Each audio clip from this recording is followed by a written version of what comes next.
इसलिए सामान्यता जिसे हम बहुत सरल समझ रहे, बहुत सुख समझ रहे, इसको आप सावधानी पूर्वक बहुत ध्यान दीजिए। बहुत ध्यान का इसलिए विषय है कि ये नींव है हमारे अध्यात्म की, हमारे परमार्थ की।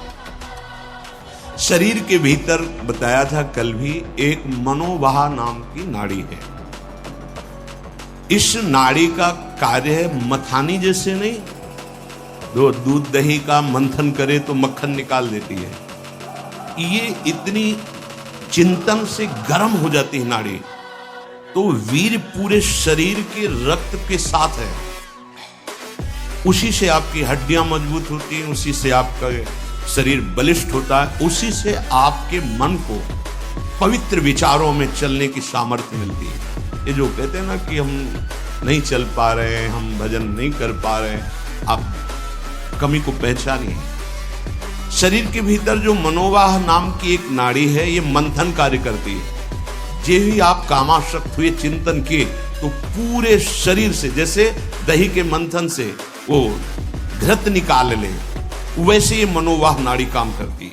वो पूरे शरीर की नस नाड़ियों से आपके जो वीर शक्ति उसको एकत्रित कर लेती है, चाहे शरीरधारी कोई भी, स्त्री हो पुरुष कोई भी, उसको एकत्रित कर लेती है। पूरी नस नाड़ियां कांप उठती हैं जब उसका आकर्षण, वो आप समझ नहीं पा रहे, वो आप समझेंगे ऐठन हो रही है, आप ऐसे, वो पूरे नस नाड़ियों को निर्जीव कर रही, शक्तिहीन कर रही है। सिर से पैर तक हर अंग हिल जाता है। शरीर का मंथन करके वो एकत्रित करके बाहर कर देगी। अब क्रिया करो या ना। दौर्बल्य, प्रमेह, स्वप्न दोष, ये निश्चित उसके शरीर में प्रकट हो जाते हैं।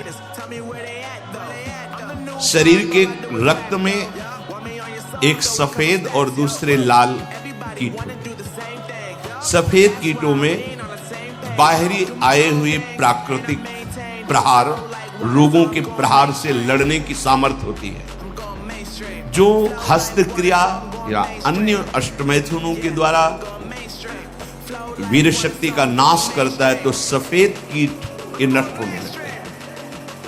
अब जो लड़ने की सामर्थ्य थी प्रकृति से, गर्मी, सर्दी, बरसात, मान अपमान, निंदा, स्तुति और रोगों से, वो क्षीण हो गए। अब चिड़चिड़ा स्वभाव हो गया, एकदम निराश, हताश, उदास। अब क्या करें, शरीर नष्ट कर दें, वो डिप्रेशन में पहुंचने लगता है। समझो, अधिकतर हमारी दुर्दशा हो रही। ध्यान देकर सुनना। अगर वो शुभ की जो रोगनाशक सफेद है, वीर आप नष्ट नहीं